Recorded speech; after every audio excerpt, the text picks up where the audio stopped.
Je vais donc rendre un témoignage et dire merci à Dieu.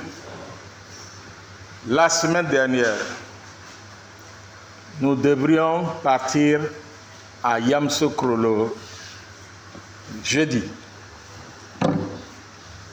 On devait partir depuis mercredi, mais j'étais très pris et j'ai fini vers 17h. Et donc on a remis ça au jeudi matin. Et puis, à 30 km de Yamoussoukro, nous avons senti une odeur dans la voiture. Puis on a garé. Puis on a regardé, une odeur de brûlure de caoutchouc. Et puis, moi j'ai pensé que c'était les pneus, le chauffeur a pensé que c'était le pneu. Et puis il a fait le tour, il n'y avait pas de problème sur les pneus. Mais je veux rappeler que le mercredi soir, j'ai dit à ma femme qu'on va partir avec le chauffeur. Habituellement, je vais à Yamoussoukro seul avec la voiture. Mais là, je lui ai dit on va aller avec le chauffeur. Elle n'a pas vu d'objection. Et puis donc, arrivé à 30 km de Yamoussoukro, on sent cette odeur, on ne voit rien, puis on continue la route. À 25 km de Yamoussoukro, la voiture ne bouge plus, la vitesse ne rentre plus. On gare sur le terre-plein, et puis on regarde, toute l'huile de la boîte a coulé. La boîte est cassée. Et donc, il fallait remorquer la voiture alors que nous allions pour une réunion qui commençait à 9h et il était déjà pratiquement 10h. Nous étions sur la route. Et Dieu merci, je me suis rappelé que nous avons une fille, une sœur en Christ, la fille d'une sœur en Christ, qui est à Yamoussoukro et qui est l'amie de ma fille. Et donc je l'ai appelée pour dire, est-ce que tu peux me trouver un mécanicien? Elle dit, papa, je vais voir à côté, en face de nous, il y a un mécanicien. Et donc elle a appelé un mécanicien. Et il a pu trouver un remorqueur qui est venu remorquer la voiture avec nous dedans. Et puis arrivé à Yamoussoukro, le mécanicien a pris sa voiture pour nous déposer là où nous avions donc un séminaire. Dieu merci que nous ne soyons pas partis mercredi soir. Dieu merci de ce que nous avons pu quand même arriver en retard, mais à cette réunion. Et puis, je me suis excusé à la réunion pour mon retard. Et puis, il y a quelqu'un, je ne dirai pas son nom.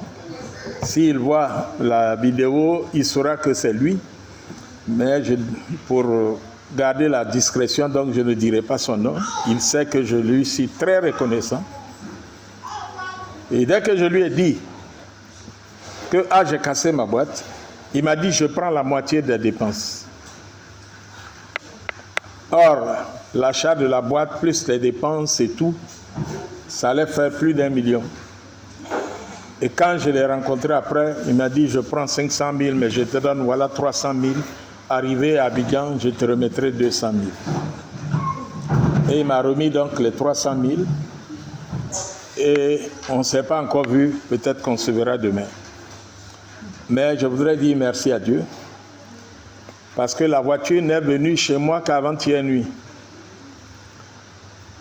Et lui, il m'a proposé quelqu'un qui est resté jusqu'à dimanche pour nous ramener chez nous à la maison de Yamoussoukro à Abidjan. Ok?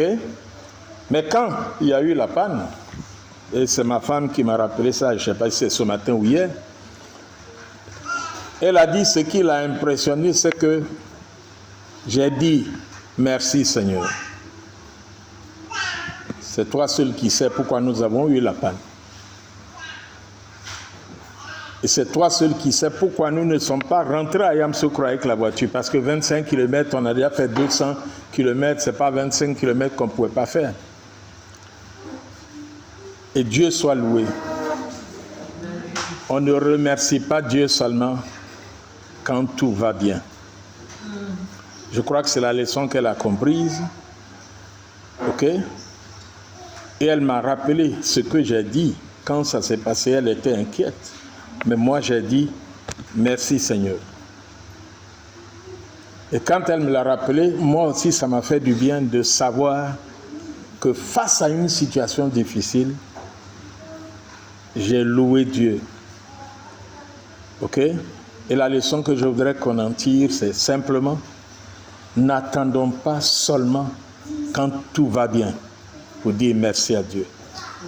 Parce que quelquefois, les obstacles que Dieu permet sur notre chemin est une bénédiction pour nous.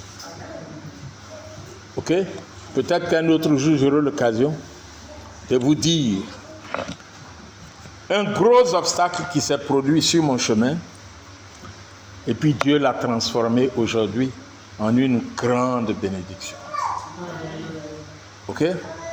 Et ce qu'on a perdu, il nous a donné plus que le double de ce qu'on a perdu dans le gros obstacle. Mais ce matin, je voudrais que nous parlions de Dieu parle et il agit.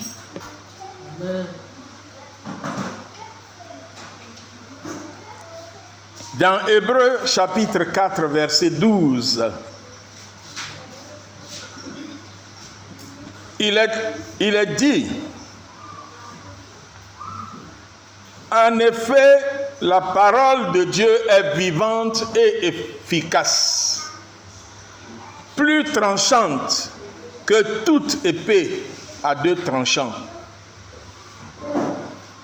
pénétrante jusqu'à séparer âme et esprit, jointure et moelle.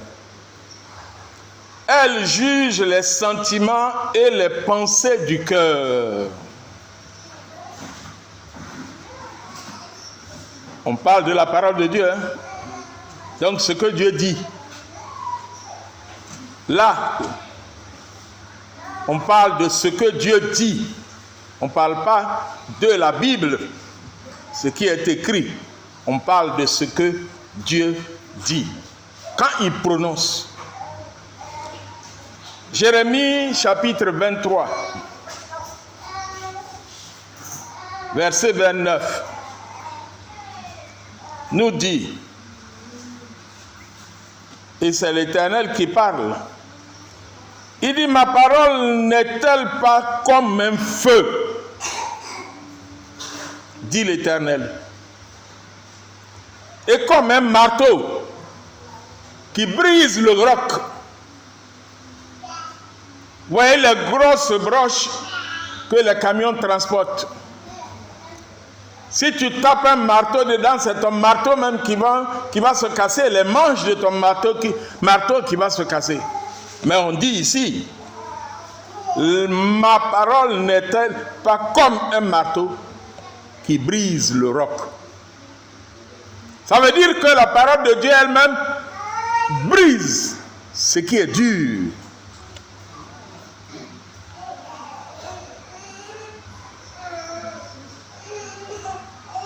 Ésaïe 55, verset 10, dit, comme la pluie et la neige descendent des cieux et n'y retournent pas sans avoir arrosé, fécondé la terre, donc sans avoir fécondé la terre, sans avoir fait germer les plantes, ok?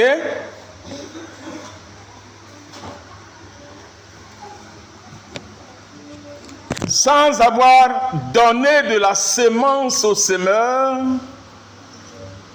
et du pain à celui qui mange. Ainsi en est-il de ma parole qui sort de ma bouche. Elle ne retourne point à moi sans effet, sans exécuter ma volonté et mes desseins. Mes chers frères et sœurs, nous les chrétiens, trop souvent, nous les chrétiens, nous ne faisons rien avec la parole de Dieu. Quand Dieu nous parle, on ne prend pas ça au sérieux. Nous n'avons plus peur de désobéir à Dieu. Nous vivons comme bon nous semble. Et ce n'est pas de l'amusement, c'est la vérité pour tout le monde. Le mal est devenu bien pour nous. Comme les païens le perçoivent ou perçoivent la vie.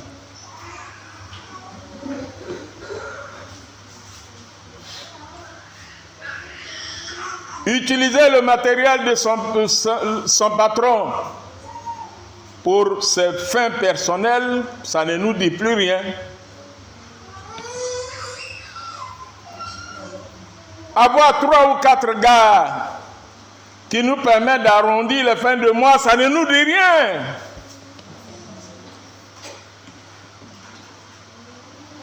Avoir 3 ou 4 go dans la ville, et même des fois dans l'église, ça ne nous dit plus rien. Mentir pour atteindre nos buts, c'est tout le plaisir qu'on a, parce qu'il n'y a pas de feu qui descend sur nous.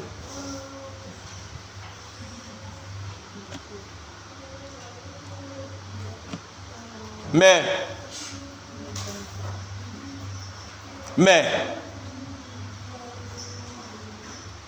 les 10 commandements disent que Dieu dit, tu ne voleras pas, tu ne commettras pas l'adultère.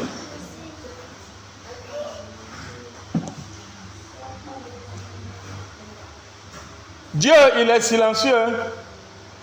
Mais quand il te regarde, un jour tu veux faire le mal et puis il te dit, le mal que tu veux faire là, tu sais que je n'aime pas. Il te souffle ça en douce. C'est de cette parole que je parle. Je laisse aujourd'hui ce qui est écrit dans la Bible. Mais ce qui est important, c'est ce que Dieu ouvre tes yeux. Il t'éclaire sur une partie de sa parole. Sur une partie. Ou bien il te voit et puis il te dit, ne fais pas ça. Ou bien tu dors, il te donne un songe. On a déjà parlé ici des diverses manières dont Dieu parle. Et il te parle. Et puis il te dit. Ou bien voici un gars qui commence à te draguer. Tu regardes, c'est quelqu'un, il ne craint pas Dieu.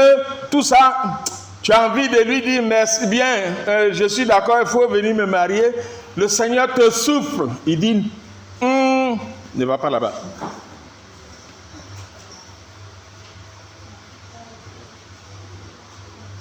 Tu sais que c'est la parole de Dieu qui te dit, ne va pas là-bas. Mais tu fais fi de ça.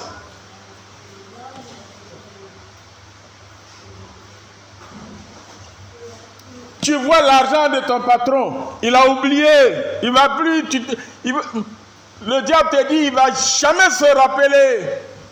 Tu as fait les calculs du point de ton patron, tu t'es trompé. Et l'argent est resté sur toi. Et puis il y a cette voix de Dieu, le Réma, qui te dit, donne-lui son argent. Ou bien tu t'en vas faire un achat, et puis le vendeur s'est trompé et l'argent est resté avec toi. Le surplus là, tu veux partir, il y a la parole de Dieu qui te dit, l'Esprit de Dieu te dit, va lui donner son argent. Tu dis, il ne saura pas, de toute façon. Il a fini de le payer, il a mis son argent, il a mélangé son argent avec tout son argent. Quoi, je vais lui retourner ça, puis tu t'en vas. Vous savez quoi? Il y a des malheurs qui nous arrivent parce que nous n'avons pas obéi à la voix de Dieu. Il y a des malheurs qui nous arrivent qui sont simplement la conséquence d'un acte que nous avons posé. Aujourd'hui ou hier.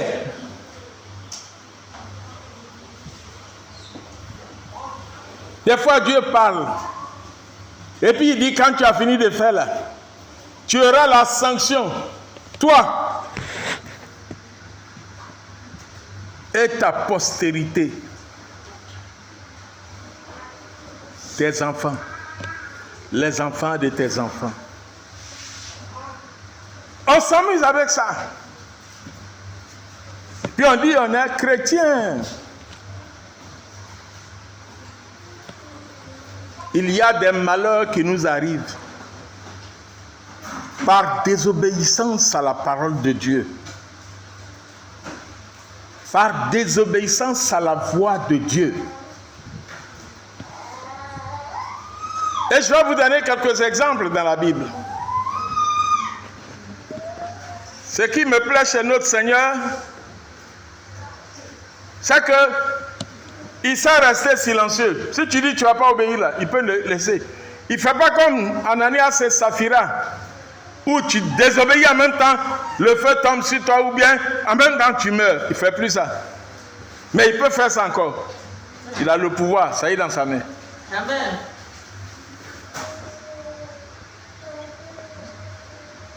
Ok?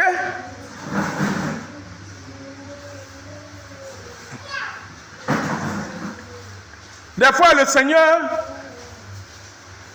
nous parle autrement, sans dire parole. Des fois, il parle de façon audible. Moi, je l'ai entendu de façon audible. Je vous donnerai peut-être le témoignage. Et certains témoignages que je vous ai déjà racontés. Mais, prenons l'exemple de Saül. Dans 1 Chronique chapitre 10,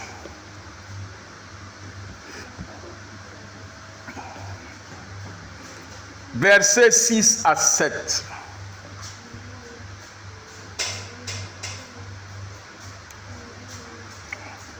Il a dit ceci: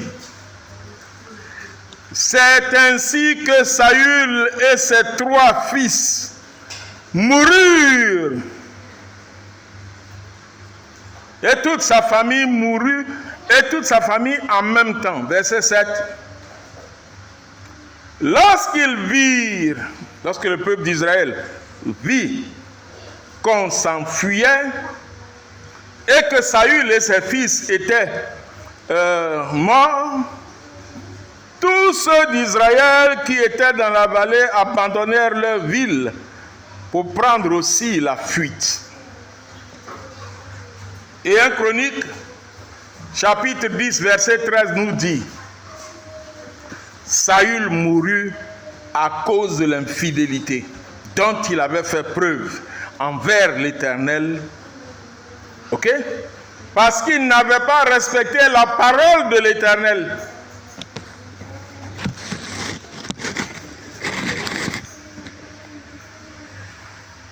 Ainsi l'Éternel le fit mourir.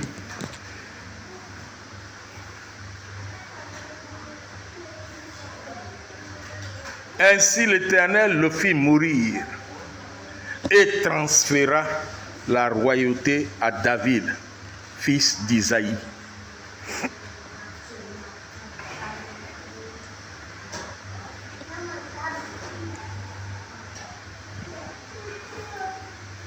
La parole de Dieu, la parole de malédiction de Dieu contre Saül s'est produite même après des années. Et malgré tous les efforts de Saül pour se maintenir roi et vivant, il ne croyait pas que ce que Dieu avait dit il y a quelques années allait s'accomplir. Mais ça s'est accompli. Il mourut, lui et ses 3 fils, à la guerre. Mais regardez le cas de David, puisque les deux ont vécu dans la même période. La parole de bénédiction de Dieu sur David s'est accomplie.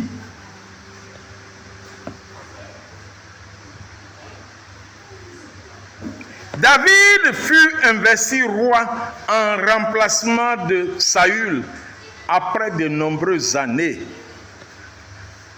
Malgré le fait que Saül voulait tuer David.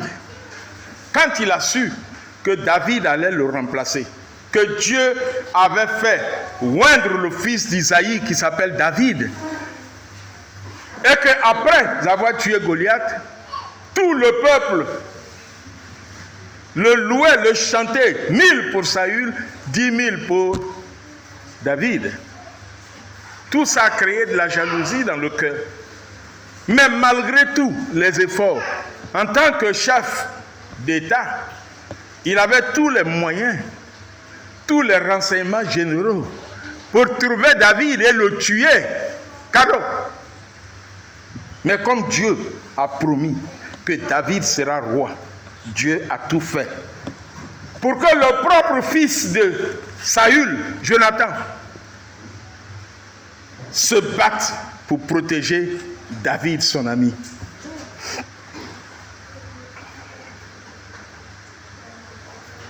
Je vous donne encore l'exemple de Joseph. Joseph, petit garçon, Dieu lui montre des songes qui signifient qu'un jour, lui, il sera en haut, et puis tous ses frères-là vont se prosterner devant lui. Malgré l'opposition de ses frères et leur tentative pour lui donner la mort, Dieu l'a épargné pour que sa promesse, sa parole s'accomplisse.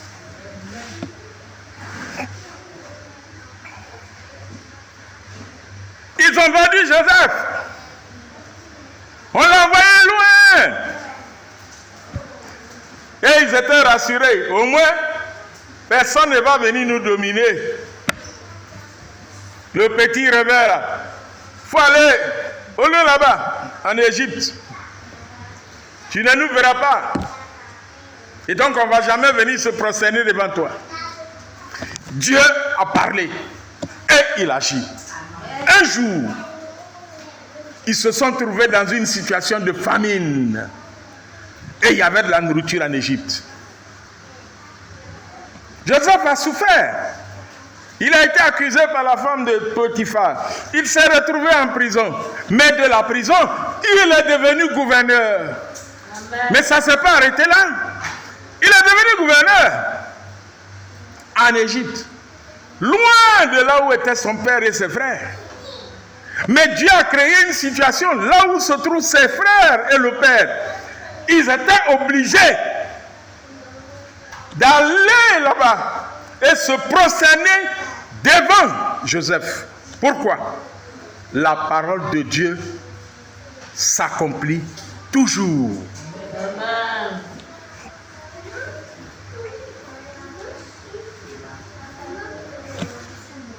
Libre à toi. Si tu veux, crois quand Dieu te parle. Joseph, Dieu lui a parlé lui seul. Son malheur, c'est que, en tant qu'enfant innocent, il a dit à ses parents ce qu'il a vu comme songe. Si Dieu te parle, il te livre un secret. Et puis il te dit, tu seras quelqu'un. Tu seras élevé. Il ne faut pas douter. Si tu veux aller quelque part et puis il te dit, il ne faut pas partir. Ce n'est même pas la peine de dire, il y a 1 million là-bas, je vais partir forcer. Si Dieu n'est pas dedans, ce n'est même pas la peine. Si vous vous souvenez, ici je vous ai parlé du cas du serviteur de Dieu et du vieux prophète. Vous vous rappelez? Le serviteur de Dieu là, il est parti. Si vous ne vous rappelez pas, regardez sur ma chaîne YouTube, vous trouverez tous les films, des vidéos, tous les films des messages que je vous fais ici. Le vieux prophète, non, le serviteur de Dieu là, Dieu lui a dit, va annoncer la parole là-bas. Mais tu ne dors pas là-bas. Puis tu ne manges pas là-bas. Dieu lui a parlé à lui seul. Ce n'est pas prédication, ce n'est pas lecture de la Bible, ce n'est rien d'autre. C'est relation personnelle avec Dieu. Je vous ai parlé la dernière fois, la foi, une relation d'amour.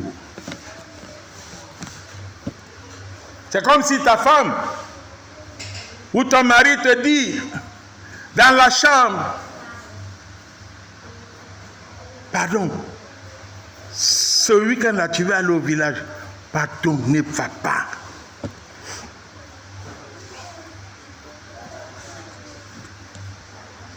Et puis tu dis, c'est ça que tu fais tout le temps. Chaque fois que je vais aller dans mon village. Mais si c'était ton village, là, tu allais dire, il faut partir. Mais moi, mon village, là, tu ne veux pas que je parte. Avec Dieu, il ne faut pas faire ça. Le serviteur de Dieu, là, il est parti. Il a obéi à Dieu. Il dit, il ne mange pas. Il dit, il ne dort pas. Il est parti. Mais sur la route, quelqu'un, un homme, vieux prophète, il vient, il te dit, Dieu a dit, hein, mais moi je suis un vieux prophète. Moi je dis, viens, il faut manger et puis tu dors. Mais Dieu lui avait dit, si tu désobéis là, lion va te manger sur la route. Et il a laissé ça. Il est parti avec le vieux prophète. Quand Dieu a parlé, il agit. Quand Dieu t'a parlé, il agit. Ton grand-père est venu, ta grand-mère est venue, ton pasteur est venu, ton prophète est venu. Ce que Dieu a dit là est primordial sur ce que chacun va venir te dire. Et Dieu va venir te dire et de toutes les manières par lesquelles Dieu parle.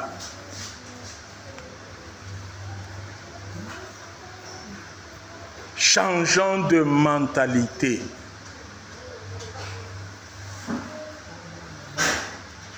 Changeons de mentalité, changeons notre perception de la vie chrétienne, changeons notre manière d'être en relation avec Dieu. Faisons tout pour que Dieu prononce des paroles sur nous. Amen. Commençons à vivre pour nous faire remarquer par Dieu.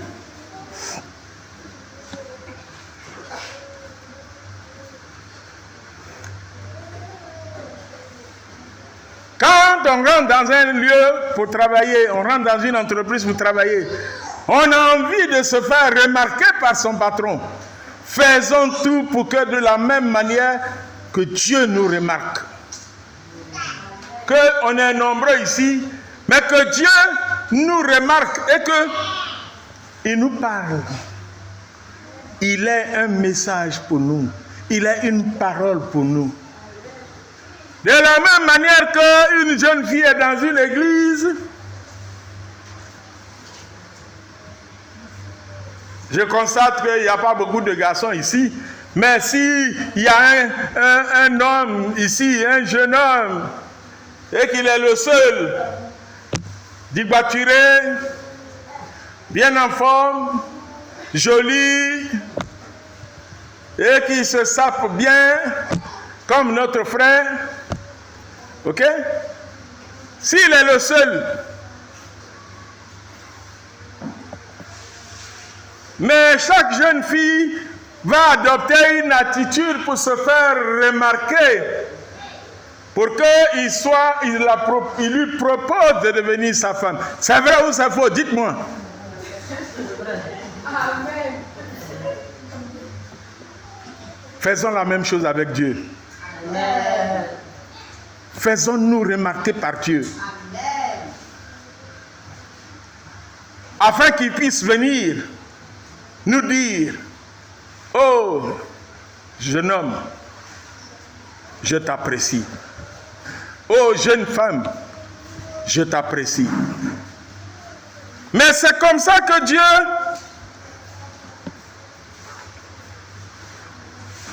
a remarqué Marie. Marie qui est devenue la mère de Jésus. Il y avait beaucoup de jeunes filles. Mais Marie est restée vierge. Parce qu'on leur avait dit qu'il y a un fils de Dieu qui va venir. Et il naîtra d'une vierge. Et Marie est restée vierge. Elle s'est fait remarquer. Elle a tout fait malgré toutes les tentations, malgré tous les jolis garçons qui passent, malgré tous ceux qui ont l'argent, malgré tous ceux qui en son temps là, il n'y avait pas de Range Rover. Mais il y avait peut-être autre chose. Elle dit non, je reste vierge. J'attends la promesse de Dieu. Dieu remarqua la piété de Marie et envoya un ange lui annoncer que la promesse de Dieu va s'accomplir dans sa vie et qu'elle deviendra la mère de Jésus. C'est pas petit bouquin, hein? Marie, on parle d'elle depuis 2000 ans. Pourquoi? Parce que Dieu a dit et elle a obéi et Dieu a agi.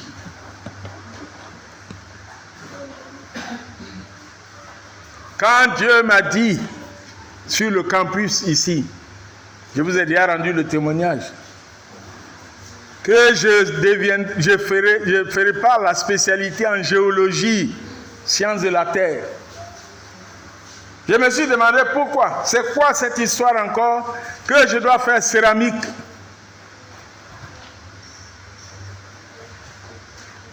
Bon, comme c'est Dieu qui a parlé, j'ai obéi. Je lui ai demandé un signe. Il a accompli le signe. J'ai obéi. J'ai refusé la bourse et l'école que mes profs m'avaient trouvée. Simplement par obéissance à Dieu. Je suis reparti en France aux frais de mes parents, de ma mère. J'avais plus mon père. Et par la grâce de Dieu, l'année suivante, la même année, j'ai eu une aide financière. Et l'année suivante, j'étais boursier. Si j'avais dit, mais si je ne prends pas, je ne vais pas avoir de bourse, vraiment, comment on va faire, comment maman va faire, elle va souffrir pour payer mes études. Si j'avais dit ça, et puis je suis allé faire géologie, spécialisation en géologie, je ne serais pas ce que je suis.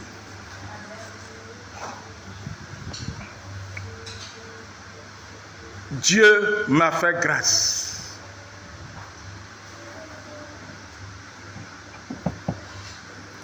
Je m'étais inscrit en médecine. Mais avant, quand on était en terminale et qu'on remplissait les fiches d'orientation, j'ai fait une prière à Dieu. J'ai dit, Seigneur, tu me conduis là où je te serai utile.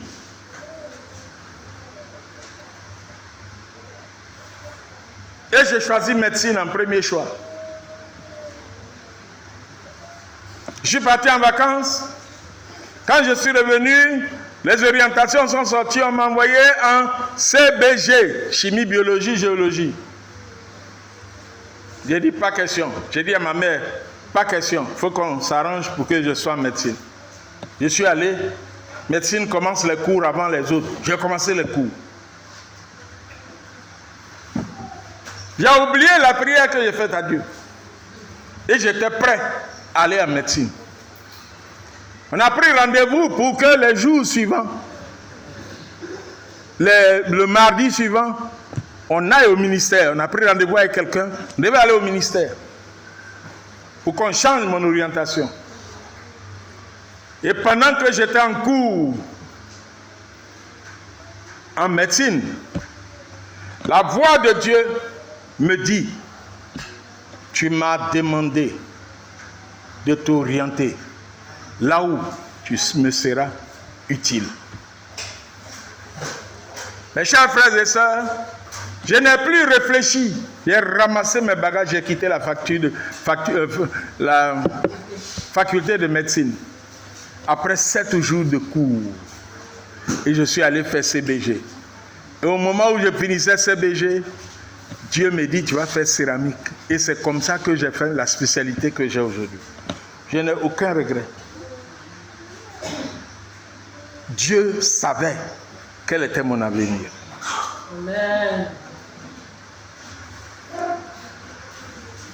Mes chers frères, Deutéronome 18, ce sera ma conclusion. Non, 28, pardon, verset 1 au verset 4.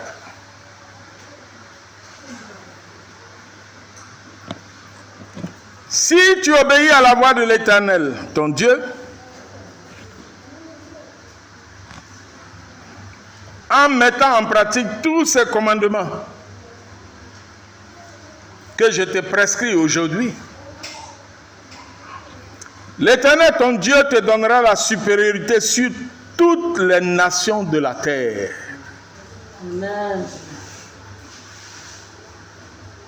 Voici toutes les bénédictions qui se répandront sur toi et qui seront ton partage lorsque tu obéiras à la voix de l'Éternel, ton Dieu. Tu seras béni dans la ville et tu seras béni dans les champs. Amen. Ça veut dire qu'au milieu de toute la population, tu seras honoré. Et si tu as un champ, parce qu'en son temps là, tous les gens qui sont grands là, ils ont champ, plantation, grande plantation. Tu seras béni dans les champs. Le fruit de tes entrailles, enfant, le fruit de ton sol, ton terrain, le fruit de tes troupeaux, tes animaux, les portées de ton gros et de ton menu bétail, les enfants de tes moutons, bœufs, chameaux, etc., toutes ces choses seront bénies. Et j'ajoute, si tu fais élevage d'escargots, tes escargots là seront plus gros que les escargots de tout le monde. Que Dieu nous bénisse. Dieu parle et il agit. Amen.